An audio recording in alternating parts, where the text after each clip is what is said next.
We started the day with some social media action. I really do want to thank you all for playing along. This might be a moment to get back to that hashtag on your platform of choice. I'd love to know at this point your favorite part of the day so far. If there's one thing that stands out, one thing you're going to take away, hit me on Twitter. I'm at Brent Grinna. We're at EverTrue, hashtag Raise2018. I'd love to know what stands out, because we're always trying to learn on the fly as we do this event so that we can make it better every year. I feel like it's been great so far, but it doesn't matter how I feel. It matters how you feel. I did want to just share a couple of examples, real time, trying to be personalizing at scale and reacting quickly. Here's a quick shot from earlier today from Michelle and the Santa Clara team. Me and Michelle here from Santa Clara University, and we came to EverTrue's Raise 2018 conference. I came because this one really supports my professional growth and development and wants me to succeed as a fundraiser.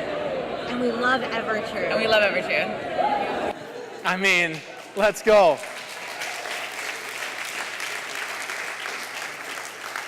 Where's Michelle?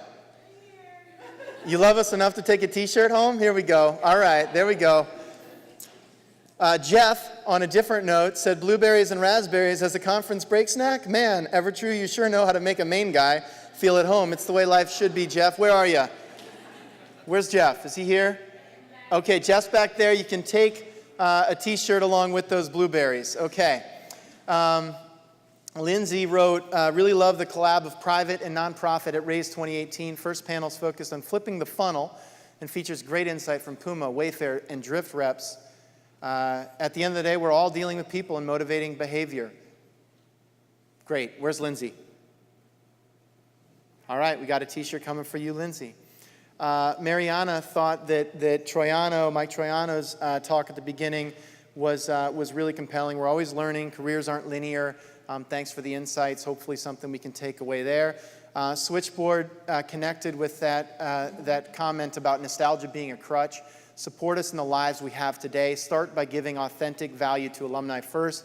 George coincidentally just said authenticity is something that really does matter. It's got to be authentic to your brand. And then I love this one from our guys, Chris at Weber. Say, where's Chris? Is Chris here? All right. That makes things slightly awkward. Because Chris asked, he said, Raise 2018 EverTrue event to learn about social media and fundraising. The audience all post a video at the same time. Tiny mess, lots of fun. Fair assessment. And there was a shameless pitch for free Red Sox tickets. If you can get 2 bums into the game today or tomorrow, I'll be your best friend. And so we read that. Does anybody think that we should get these guys some Red Sox tickets?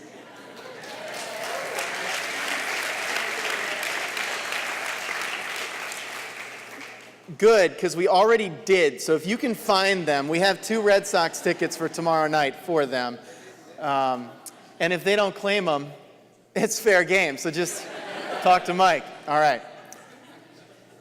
All right, so we're going to just take a quick side tour into Netflix for a minute. You might recall if you were here last year that I had a reference from a show called Friends from College, which was a Netflix show that, believe it or not, did get renewed. And this year we're going to reference something from John Mulaney. Anybody seen this show already? Raise them up high. All right, well, hopefully you'll enjoy this part. Here we go. I went to college for the whole time. Holy shit, right? I just got a letter from my college, which was fun, because mail, you know? So I open up the letter, and they said, hey, John, it's college. You remember? I said, yes, of course. And then they said, how did they phrase it? Then they said, give us some money! As a gift. We want a gift. But only if it's money. I found this peculiar. Because you see, what had happened, New York, was that when I was a student, you see, I had paid them a tuition money. Every semester, 2 semesters a year. Right here in Boston in the financial services world. Mike Milan, who was a tailback when I was a freshman, all-Ivy player who now is a CFO in the New York City area at a really successful company. Eric Hunt, who's a brand manager at Nestle, who lives in the St. Louis area, and Kyle Newhall Caballero, who was my brother's quarterback who works at the Oakland Raiders now in player personnel. So all 4 of those guys responded positively that alumni mentorship had benefited them along the way. And so my question for all of you is, what's going to happen next? 70 guys just made it super clear that they feel like they've benefited from alumni mentorship. They did that within the last 48 hours. What do you think is going to happen next? Speak up. Anybody?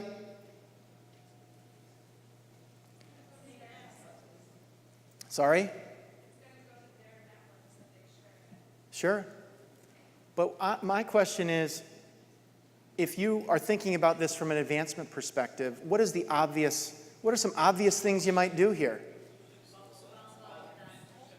Follow up. Are these guys already mentors? Some of them are, some of them aren't. Which one of them didn't convert before June 30th of this last fiscal year? Right? Which one of them has never quite risen to the level to get the first outbound outreach from an LGO who wants to get together in person, or maybe a development officer, a development associate, the way that Dave shared? There are so many obvious things that could happen next. You want to know what I think is happening right now this week? I think nothing is happening this week. I could be wrong. I hope I'm wrong. But I've got enough insight into what's going on there that probably nothing is happening. And that is a missed opportunity. That is a lot of what we heard about here on so many of these panels. My focus is engagement.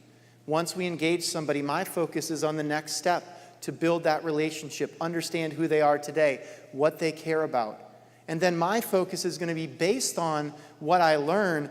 I want to route you the way that Nicole was describing in the engagement center concept, to marshal the resources that we have at our disposal to help you in some way. And then along the way, absolutely see if there's a chance for you to renew your gift or sign up as a mentor or take some kind of action. We go to so many conferences where people do sessions about how they want to engage more alumni.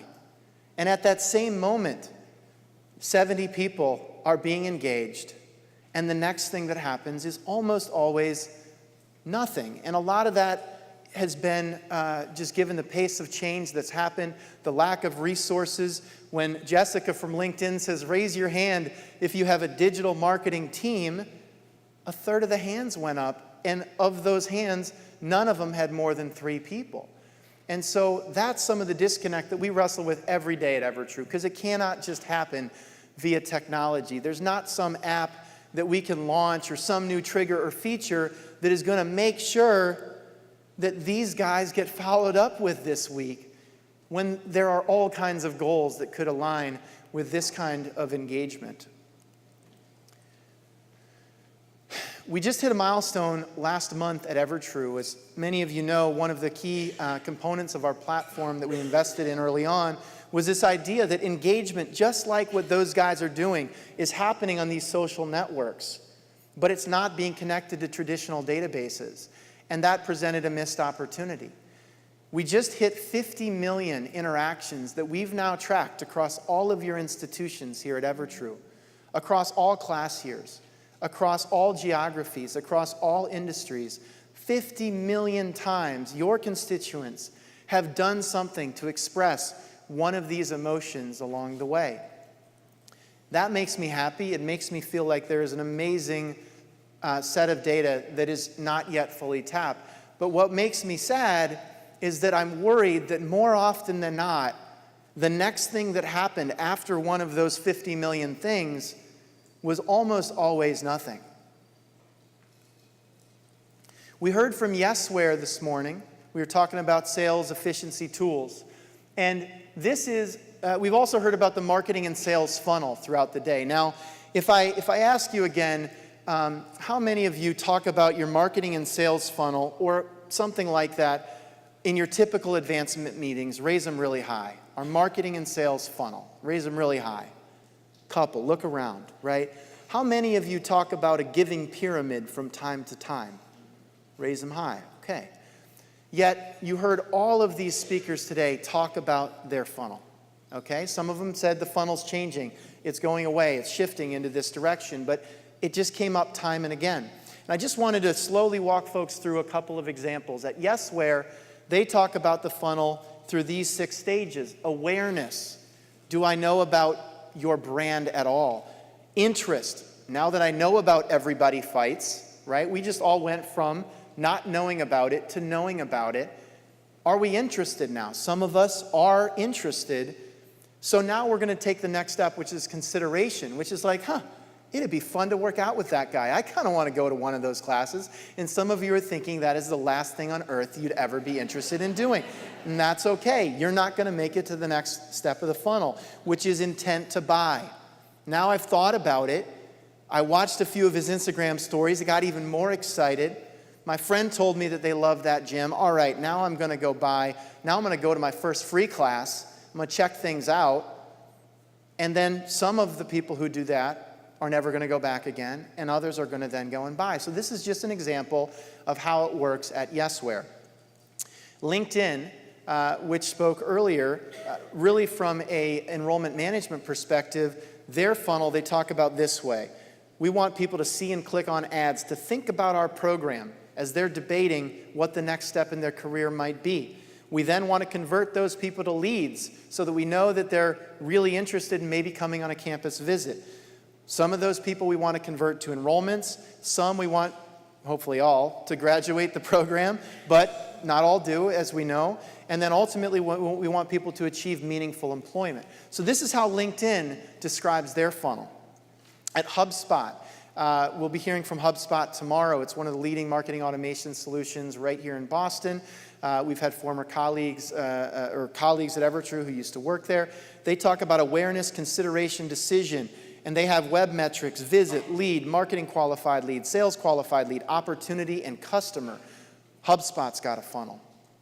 Drift, who is up here, talks about top of funnel, middle funnel, bottom funnel, capture, qualify, connect around their world of conversational marketing.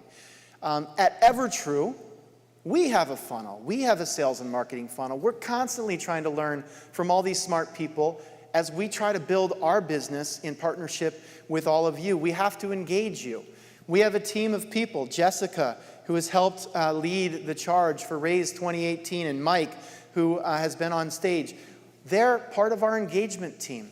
They're the people who are inviting you. Somebody said to me, hey, that guy Mike, have I met him before? Or oh no, I saw him in one of your videos. And it was great to hear that somebody was watching our videos. That was great. But that's an example where we are trying to engage you. Okay, once we engage you, need to figure out, based on your goals, based on what you're trying to achieve, is now the right time to qualify you to take the next step. And it isn't always. Maybe you are in the middle of just starting a big database conversion and you can't think about anything else. Or maybe the campaign is in a spot, or there were just huge budget cuts. And those are the conversations we've all had. And it isn't always the right time. But my colleague Erica really focuses on helping decide when is it the next step. When is the right time to take the next step here with EverTrue? My colleagues Jenna and Kevin, once they find out from Erica that it really is time to take the next step, because we talked to somebody at Raise and they told us that they're really focused on trying to build a volunteer management program, or we talked to somebody at Raise and they really love the idea of trying to get an inside development team going, that could then be a signal that we assign them to one of our sales representatives, Ken, who just joined our team, Eric, who is up here, Molly, Jacob. Many of you have met these people. And at that point, we then work hard to identify if there's a fit on budget and timing and need, and if our product does what we say that it does, and then we might get you a reference or a referral. That's the EverTrue marketing and sales funnel. We really do believe that sales and development are the same thing. The product is different, the mission is different, but ultimately, can you inspire people to purchase an IV membership as they advance their own social goals, or can you inspire somebody to make a gift, the way that John Mulaney has not been inspired to do? Marketing really is alumni relations. We think they should be the same. When Andrew talks about performance marketers install the pixel and then they do all these things, that's what somebody on your team should be doing. Who are the performance marketers on your advancement on your advancement team. And so we've seen the giving pyramid over and over: major gifts or principal gifts, planned gifts, discovery, annual giving, alumni and parent engagement. Maybe there's a career services component. How many of you have something like this that you can refer to at your office, right? I don't know why you laughed, but so there it is. And the giving pyramid is so ingrained into the sector that, in fact, when we designed the Raise logo, the A was meant to be a giving pyramid. I don't know if you caught that, but now you know. And so that is really, we're all bought in here. But our question is, where's the giving funnel, okay? All of these companies have talked about their funnel, or if they didn't talk about their funnel, they were referencing their funnel. And so one of our goals today and in the coming years is to flip the pyramid, because nobody's getting to the top of the giving pyramid or the middle of the giving pyramid if they don't enter the giving funnel at some point. And so I want to talk you through how that looks. We think it might look really similar to what a lot of our colleagues have shared today. Up at the top is engagement. I'm going to engage people intentionally. To do that, to warm them up for our development team. I'm going to qualify those people. And there's a whole bunch of ways that we can qualify people. I'm going to assign people, and then I'm going to solicit. And the solicitation could be a first-time gift ever. It could be a principal gift.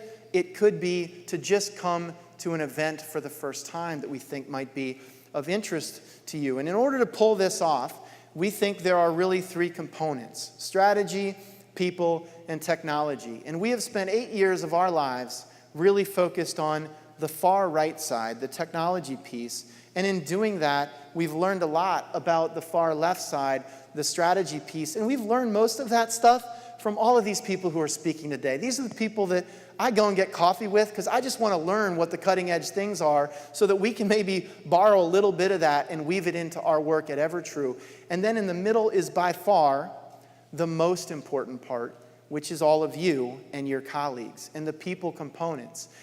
Because I think what we found in all of the times that we've said, hey, raise your hand if you don't have a team called this, or raise your hand if you do have a team, our hands aren't going up enough at the times when it's just so, what Andrew said, table stakes. Like, this stuff is not advanced stuff. This is table stakes. And you guys are on the left side of the crossing the chasm curve.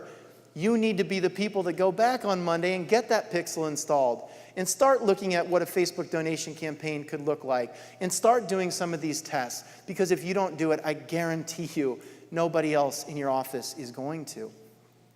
So let's talk about the strategy piece. That really comes down to what we were discussing before. You got to start with the goal. What is the goal that you're trying to achieve, down to a micro level? It could be reunion event attendees. It could be social ambassadors in advance of Giving Tuesday or a day of giving. It could be pipeline development for the major gift team. But once we have that goal, how do we make sure that all of these different departments are working together and collaborating in a more integrated way? On the people side of things, we think it maps pretty well. Alumni relations should be engaging folks. Annual giving obviously is doing some conversion, and then major giving is taking things to the next level. One of the big question marks that we've seen is that second phase of qualifying. Whose job is it to take those 70 Brown grads who this week said that mentorship affected their life, to decide what to do next? What is that title in your office? I don't think it's prospect research, because they're busy pulling bios for the president's next trip, right? I don't think that it's a traditional annual fund professional. I don't know who that is, but I gotta believe that if it could be one of you, or you can recruit somebody to start thinking that way, we can go from 50 million engagements into a lot more qualifications so that we can then fill up the annual giving pipeline, fill up the major gift pipeline, and stop reaching out to cold prospects all the time, but reach out to people who are warm with specific talk tracks that align with what they've engaged with. And from a technology perspective, we obviously are trying to be a partner as we continue to weave all of this together. But if we just keep building all of this stuff and we don't get the people part right and get your organizational charts designed appropriately for 2018, we can only move the needle a little bit. And that's where we're going to continue to invest in the hopes that you all will go back and continue to evangelize these sorts of changes. Up at the top, we think you all need a lot more technology, and not just our technology. How are you using Facebook? Are we doing the table stakes things? We got to start doing it. Are we doing the table stakes activities on LinkedIn? Do you even know who's paying attention to that stuff? What about Facebook events? The single easiest, lowest cost way to achieve a core engagement metric. And we have looked at many of your Facebook pages, and a lot of you raised your hands and said that you've used Facebook events. In advance of this conference, we went and checked, and there are so many of you who are, and so many who aren't. So many who aren't. We went to your websites. You all have a bunch of events upcoming this summer and fall. We went to your Facebook page. They're not there. It's free. Or for $5, you can really start growing things. Eventbrite obviously is a tool that we believe strongly in, and we're seeing some great traction. Instagram, you know, like the Puma Instagram story, that was pretty impressive. How many of you have had an Instagram story that impressive? Or half as impressive? Or a quarter of as impressive? You've got great stories. You've got great people. You've got people like Andrew. Like, that's an amazing story. How do we start packaging that up in the same kind of video experience that George Foreman did for his gym? We've got Hustle here as a partner who is helping on the engagement front from an SMS perspective, reaching people in a place where they are really likely to respond. Our friends from Switchboard are here as well, trying to continue to build community. There need to be way more logos on this slide, but I had to pick some and stay within time. And then certainly applications like our community app were designed to put the old alumni directory into somebody's pocket. And that was great, but there's so many people who've logged in and used that thing who never got a follow-up from anybody. And some of that's on us to make it easier, and some of it is on you to start thinking about whose job is it to go and do that next step, that qualification stage in the funnel. We think on the qualify side of things, many of you are already using vendors that might have wealth insights, right? It could be Wealth Engine. We've got our friends from Donor Search who are here sponsoring the conference today. And how do we then take that engaged set of 70 Brown football players and say, all right, not all of them can get super personalized outreach, but a few of them probably should. You could probably add LinkedIn's logo to that qualify bucket as well, which is why we've invested in those integrations. And certainly at EverTrue, we're trying to do things that make it really easy to track all of that engagement in a more automated way, so you're not spending all of that time manually doing it, and you can spend more time doing the qualification work and the assignment work. And we've done a lot of work around assignments, whether it's making assignments to major gift officers, making assignments to volunteers, class agents and so forth, making assignments to development associates like the program that Dave's building at Syracuse. The number one thing holding us back in this sector is inaction following engagement, just like is being experienced by my former teammates this week. And so how do we continue to streamline easy engagement, quick qualification, and then let's take that next step. Let's ask those guys right now to join us as mentors, to renew the gift, to tell us more about why they feel like mentorship impacted their life. Those are 65, 70 stories just waiting to be told. There was actually a mom who commented on that post and said, I benefited indirectly, #proud parent. We've got a parent program. Whose job is it to take that proud parent, find out why she's proud, find out if we can make her even more proud, and maybe remind her to renew her gift to the Parents Fund. And then ultimately, continue to work closely with the platform vendors, the databases that serve this sector. Salesforce, which is investing heavily in this sector, is a partner, as is Blackbaud, and we recently announced a partnership with Ellucian. This is the way that the tech stacks have evolved in other sectors. I've got a database, and then I've got marketing automation, and then I've got Yesware, and I've got Drift, and I've got Facebook, and I've got Instagram, and we weave those things together in a way that allows us to build better relationships with our customers.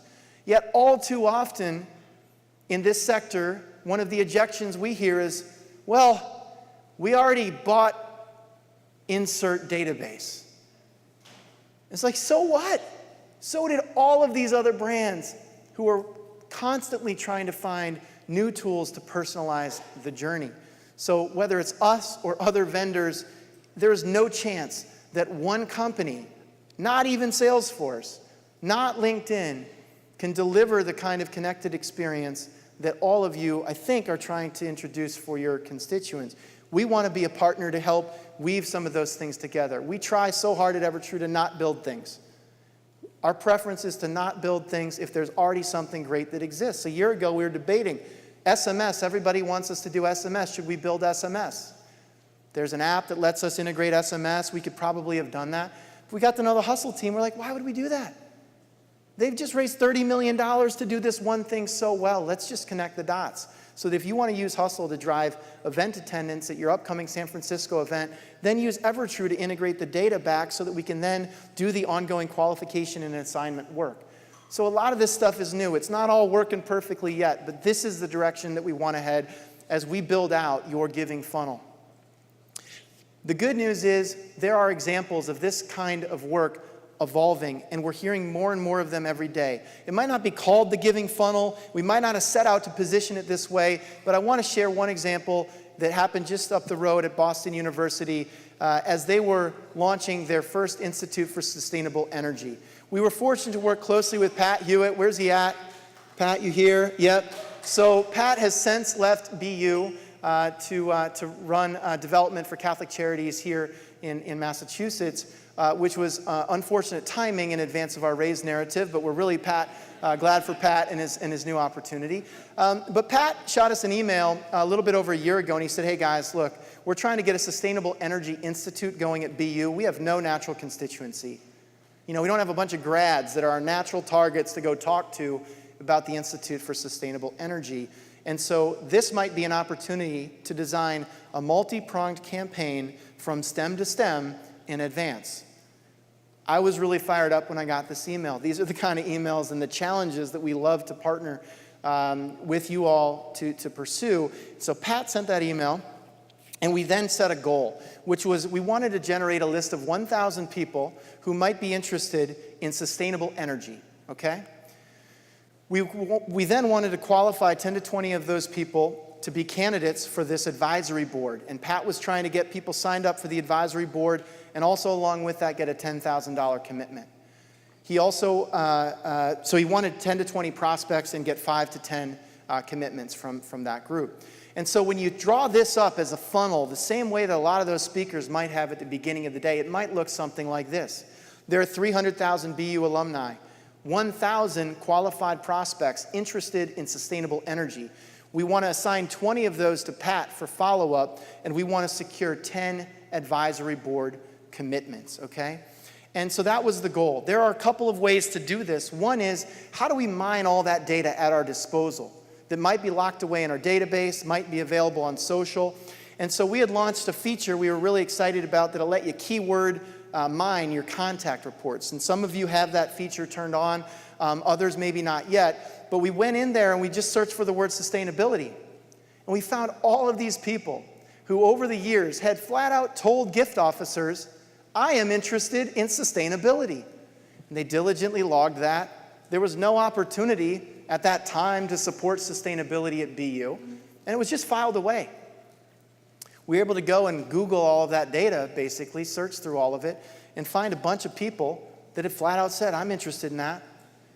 We also found 68 Facebook posts that BU had shared, not at all strategically to help Pat out, they just had, that mentioned sustainability over the years, okay?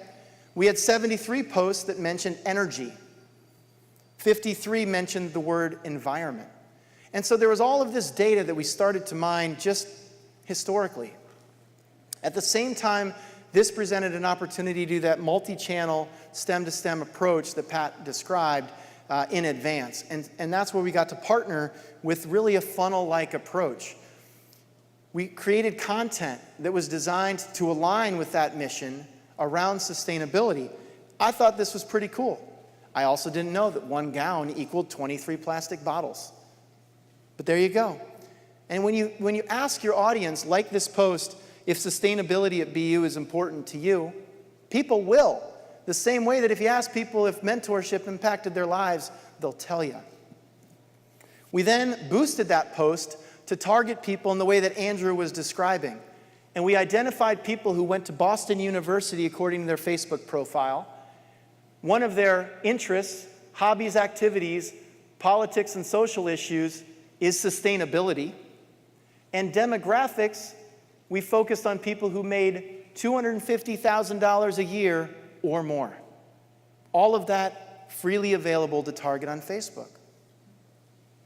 And by the way, there were roughly 3,500 BU constituents who, according to Facebook, matched that set of interest and capacity. We then looked at LinkedIn Industries through that integration, and we found people who work in renewables and environmental services, oil and energy. Logical places you might start when you're thinking about building a sustainable energy institute. They then built out some event programming to align with that same topic. They actually had a great film called Chasing Coral. Has anybody seen Chasing Coral on Netflix? And they hosted a screening of that, which they shared via Facebook and boosted on Facebook. They got lots of people to show up to that event, all of whom had expressed with their feet or their click an interest in sustainability. And they planned other events as well. And so in doing all of that, we identified 800 people out of those 300,000 BU alumni who were interested in sustainability. We then had to figure out which ones might have the capacity where it would make sense for Pat to spend some of his time doing that kind of outreach. We found 75 people that we felt matched that by looking at some of the wealth indicators that they had in their system.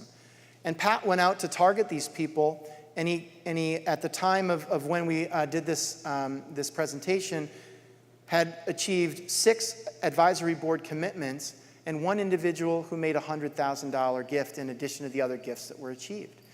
And so this is an example of advancement starting to look and feel a little bit more like some of the companies that we've heard talk today. I hope that resonates, and I want to commend Pat on that work. And he's trying to take that same kind of thinking to Catholic Charities.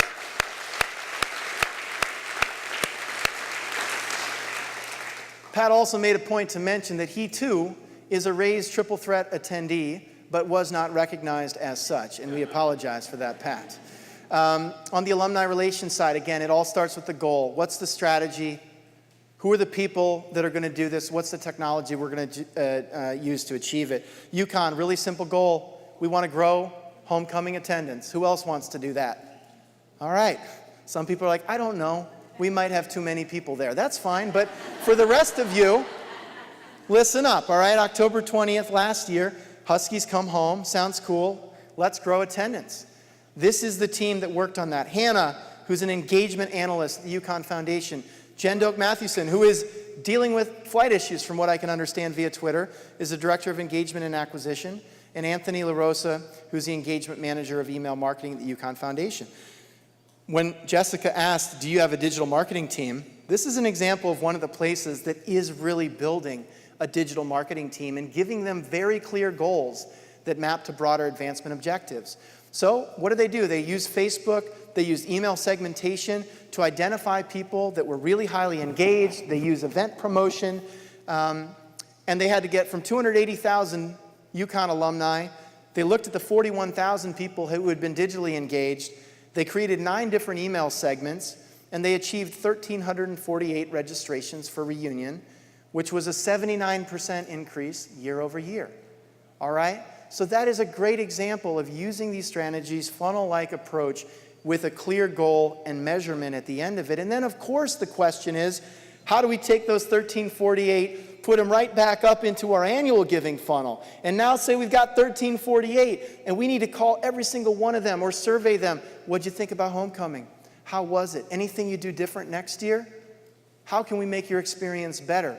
Right? And then maybe we get 1,300 down to 600, and we just keep going. So it's not like this is just one funnel and it stops. And then there might be that we find out 1,348, that 18 of those people actually might be amazing prospects for gift officers.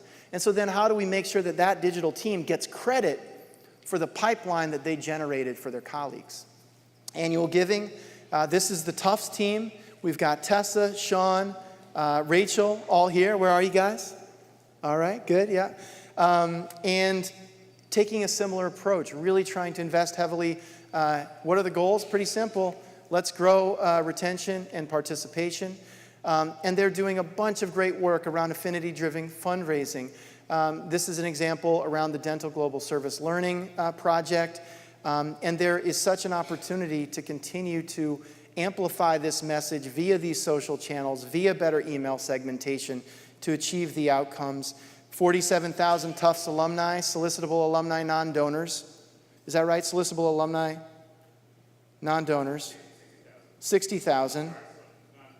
So these are the non-donors. Thanks. Last year, 16,000 of them are engaged digitally who have never given. Okay, that's a big group to work through. They created 50 different affinity-based projects and were able to achieve a 475 person increase in donors in that year, and a really clear example. Now the question is, how do we take all of these trends and strategies? 475 is a huge step forward at a time that annual giving is often declining at many of your institutions, but there's 16,000 people who are engaged with Tufts right now that also potentially, our data would suggest, are more likely to convert. And so how do we collectively, whether it's through our technology or your people or new strategies, make that 4,750 sometime in the not too distant future? Those are the challenges we want to continue to work through together. On the annual giving side, this is a great example at a very small institution, the Salisbury Fund. Is Caitlin here? Caitlin here? All right, there we go. And they have also been trying to invest heavily in affinity-driven fundraising. And they, in some ways, have done a better job than many of your institutions as a tiny school in Connecticut in leveraging video and content and marketing in the way that Andrew is describing. In fact, they had all of these coaches from their teams challenging one another in a Facebook Live video context to rally people up for their giving days. That's at a small school, but people know the coaches, they love the coaches. Think about some of your coaches. How cool that would be to get them behind some kind of initiative like this. And so they had 12,000 alumni, or constituents as well, 1,700 engaged, 800 engaged with content specifically about athletics, and 472 of those people made a gift, which is 150% of their goal. So commending Caitlin and the Salisbury team as well.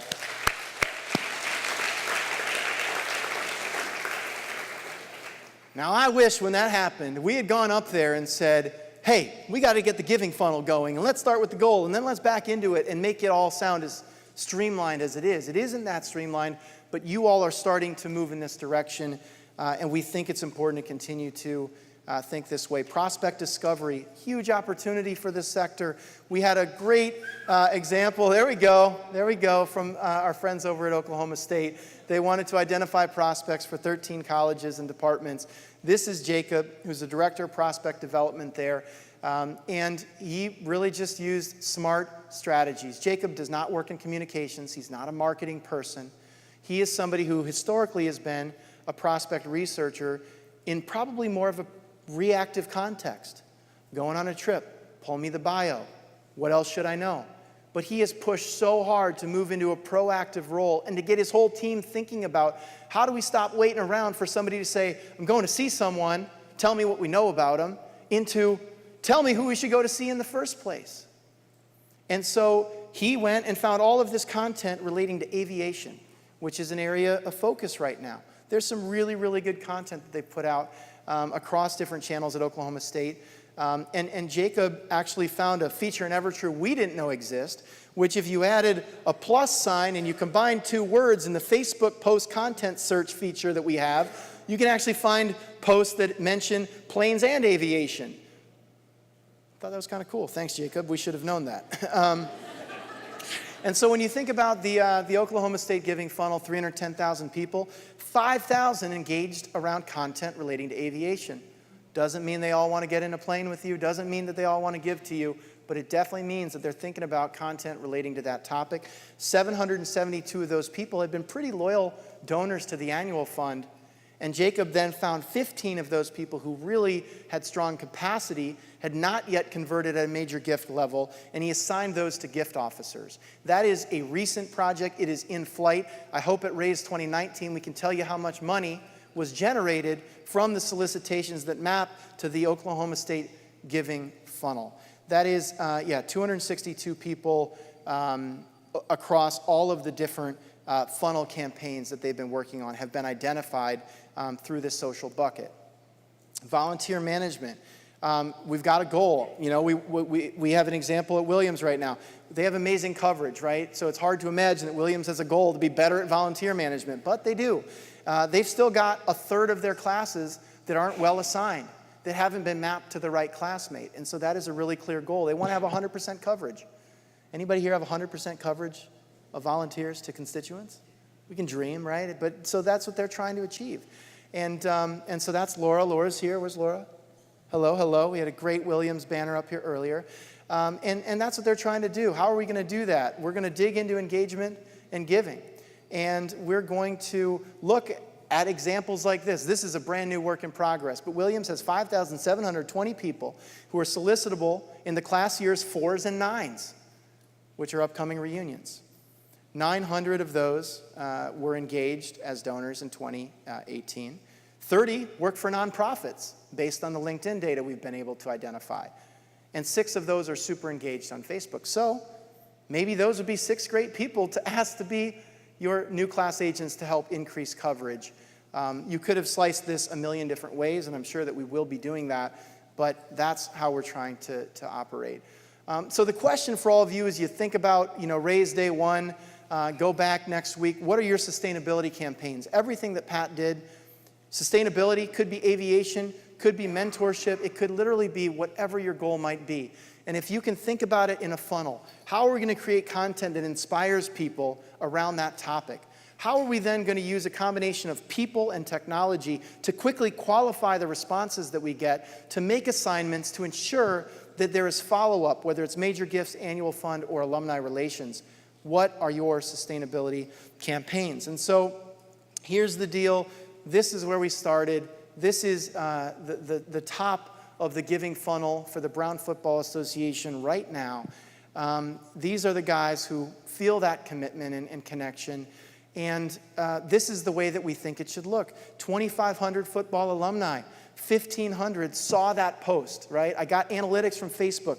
1,500 people who played football at Brown saw that post this week. 66 responded to that call to action, which is just give me a like if this impacted your life. And so how many of those people are really soon going to become new mentors, new donors, renewed donors, new major gift prospects? My fear is that all too often the answer is none of them, because we're still not paying attention enough. We still haven't made it easy enough for you to, we want to make it so easy you literally can't ignore this stuff. But we also need people in job titles that do not exist in this sector. Where Pia's got a team at ThreatStack, it would be easy. She'd say, oh, my BDRs would call those people. 66, we'd have them called by lunchtime. And we'd have a bunch of them as donors by lunchtime. We'd have a bunch of them as mentors by lunchtime. And we'd probably take the afternoon off because 66 is so few to contact. And they've got a whole team of people focused on that. And so we're not going to get a whole team overnight, but could we get one person? Could we get 2 person the next time that we're fighting for a position here or there? Or maybe we're fighting for a research position that looks a little more traditional than maybe it should, and we start to think about this kind of proactive discovery qualification to ensure that the answer isn't nothing happens. So strategy, people, technology, that is what we're going to continue to focus on, and we are going to prove this guy wrong, okay? Because this is what we're up against as a sector, and this is what you all are up against. But he's wrong, okay? We're right. There is so much good stuff that can happen, and it's time to flip the pyramid. That's the goal. And with that, I would say thanks.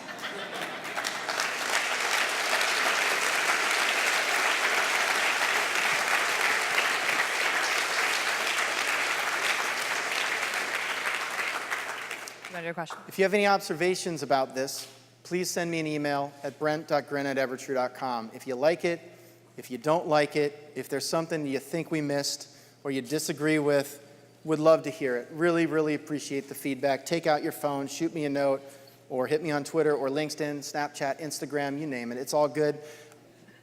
Sometimes leadership is doing things you really, really don't want to do, okay? And I had one of those things happen on our roof yesterday. Is there a video? Can we just play this for people?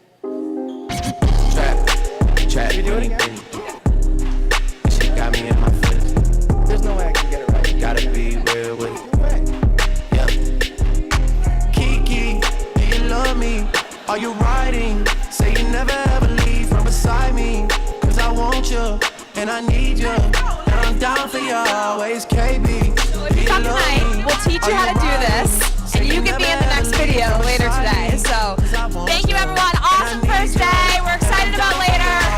Come back tomorrow. With a new leader, please put it there. Me, I swear you gotta feel me.